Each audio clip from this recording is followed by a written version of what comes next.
அஸ்ஸலாமு அலைக்கும் ஃப்ரெண்ட்ஸ், வணக்கம். Welcome to Rahmi's kitchen.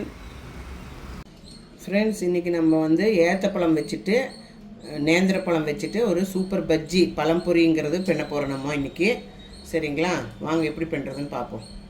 பொருளெல்லாம் இங்கே அரேஞ்ச் பண்ணி வச்சுருக்கேன் பாருங்கள். எல்லா பொருள் என்னென்னு ஒன்றுன்னா சொல்கிறேன். பழத்தோடு சேர்த்து எல்லாம் அரேஞ்ச் பண்ணி வச்சுருக்கிறேன்.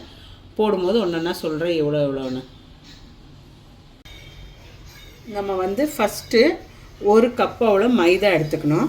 மைதா எடுத்துக்கிட்டு மைதா போட்டுக்கணும். அப்புறம் ஒரு டேபிள் டீஸ்பூன் அவ்வளோ அரிசி பொடி எடுத்துக்கணும். அரிசி மாவு எடுத்துக்கிட்டு ஒரு பெரிய டேபிள் ஸ்பூன் அவ்வளோ நான் சர்க்கரை எடுத்துருக்குறேன். சர்க்கரை உங்களுக்கு எவ்வளோ தேவைப்படுதோ அவ்வளோ போட்டுங்க. நாங்கள் கொஞ்சம் கம்மி தான் சுகர் யூஸ் பண்ணுறது. உங்களுக்கு தேவையான சர்க்கரை போட்டுக்கோங்க. இனிப்பு.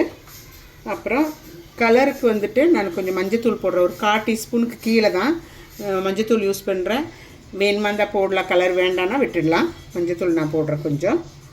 அப்புறம் ஒரு 3 ஏலக்காய் தட்டுந்து 3 ஏலக்காய் பொடிச்சு வச்சுருக்கிறது, அதுவும் போட்டுக்கலாம். அப்புறம் நம்மளோட இதுக்கு இனிப்பு பேலன்ஸ் பண்ணுறதுக்கு வேண்டிட்டு கொஞ்சம் உப்பு 1/4 டீஸ்பூனு காட்டி கம்மி இது. அப்புறம் நம்ம கொஞ்சம் கருஞ்சீரகம் போட போகிறோம். கருஞ்சீரகத்தோட பெனிஃபிட்ஸ் என்னென்னா, இது மவுத்தை விட்டுட்டு பாக்கி எல்லாத்துக்கும் இது குணம் பண்ணுறது. ஸோ எல்லாத்துலேயும் நீங்கள் கொஞ்சம் கொஞ்சம் ஒன்றா பொடிச்சு ஆட் பண்ணலாம், இல்லாட்டி இப்படி முழுசாக ஆட் பண்ணலாம், எல்லாத்துலேயும் ஆட் பண்ணலாம். இது எல்லா நோவுக்கும் ஷிஃபா கொடுக்கும். ஸோ இது ஒரு 1/4 டீஸ்பூன் நான் அதை ஆட் பண்ணிக்கிறேன். ஆட் பண்ணிவிட்டு இதெல்லாம் கொஞ்சம் நல்லா மிக்ஸ் பண்ணிக்கணும். நல்லா ஒரு 3/4 கப்பு தண்ணி எடுத்துருக்கிறேன். ஃபஸ்ட்டு இது ஊற்றி கலக்கி பார்க்கலாம். கட்டி இருந்துச்சுன்னா நம்ம இன்னும் கொஞ்சம் லூஸ் பண்ணிக்கலாம். நல்லா இந்த கலந்துக்கணும், மிக்சிங் பண்ணிக்கணும். கட்டியாகாமல் நல்லா கலந்துக்கலாம். கொஞ்சம் கூட தண்ணி ஊற்றிக்கலாம். நம்ம ஒரு கால் கப் இல்லை, 1/4 கப்பை விட கொஞ்சம் கம்மியாக ஊற்றிக்கலாம். ஊற்றி நல்லா இலக்கிக்கலாம். இது நல்லா இப்படி மிக்ஸ் பண்ணிவிட்டு ஒரு 15 மினிட்ஸ் நம்ம இது பண்ணுறதுக்கு வேண்டி வச்சுக்கணும். என்ன சேர்றதுக்கு, ஃபெர்மெண்ட் ஆகிறதுக்கு வேண்டி வச்சுக்கணும். வச்சுட்டு இல்லாட்டி உங்கள்கிட்ட தோசை மாவு இருந்தாலும் கூட ஒரு ஸ்பூன் அவ்வளோ சேர்த்திக்கலாம். இப்போ சீக்கிரமாக ஃபெர்மெண்ட் ஆகும், கொஞ்சம் புளிக்கும்.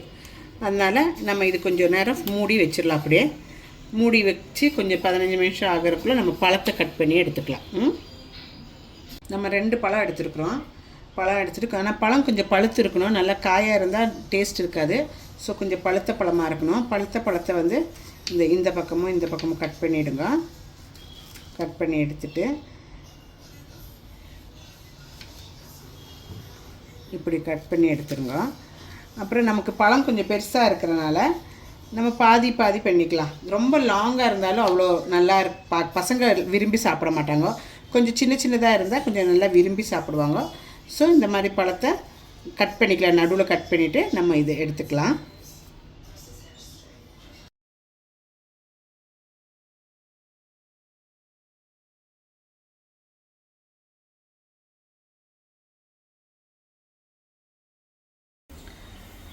அது நம்ம ஃபஸ்ட்டு நல்லா எண்ணெய் ஒரு கடாயில் ஊற்றிக்குங்க. முங்கி பொரியிறவ்வளோ எண்ணெய் ஊற்றிக்குங்க. முக்கி பொரிக்கணும் தானே, நம்ம பஜ்ஜி எல்லாம் பொரிக்கிற மாதிரி.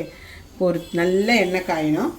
காய்ஞ்ச வரைக்கு நம்ம ஒரு பழமாக மாவில் முக்கி போட்டுக்கலாம். எண்ணெய் காஞ்சிச்சான்னு பார்த்துக்குங்க. ஃபஸ்ட்டு ஒரு ட்ராப் போட்டுட்டு இப்படி போட்டோடனே மேலே வந்துடுச்சுன்னா காஞ்ச மாதிரி அர்த்தம். அந்த டைமில் நம்ம மாவில் இது முக்கி போட்டுக்கலாம். பழம் எடுத்துட்டு பழம் முக்கி இப்படி எடுத்து பாருங்கள், இப்படி போடணும். அப்படி போடணும். ரொம்ப லூஸ் இருக்கக்கூடாது, ரொம்ப கட்டியாகவும் இருக்கக்கூடாது. ரொம்ப கட்டியாக இருந்தால் நிறைய கட்டியாகிடும். ரொம்ப லூஸ் இருந்தால் பழத்தில் ஒட்டும் செய்யாது. ஸோ இந்த மாதிரி போட்டு எடுத்துக்கணும். மெலீஸாக பழத்தை கட் பண்ணிக்கோங்க.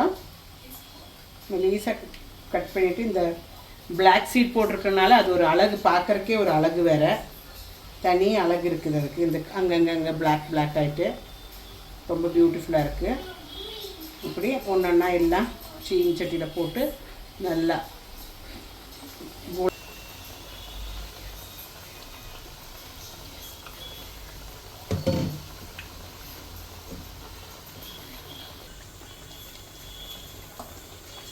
பாருங்கள் ஃப்ரெண்ட்ஸ், நல்ல எண்ணெய் சூடாக இருக்கணும், இல்லாட்டி எண்ணெய் குடிக்கும்.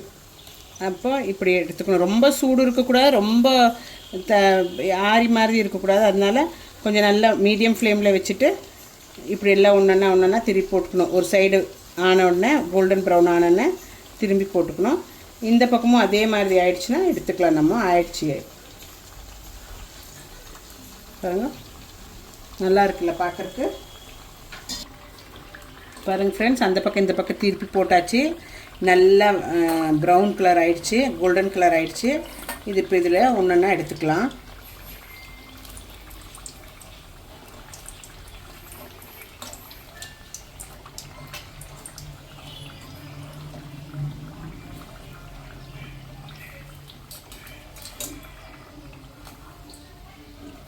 பாருங்கள் ஃப்ரெண்ட்ஸ், எம்மியான நம்மளோட பழம்பொரி ரெடி ஆகிடுச்சு, பழம்பஜ்ஜி ரெடி ஆகிடுச்சு.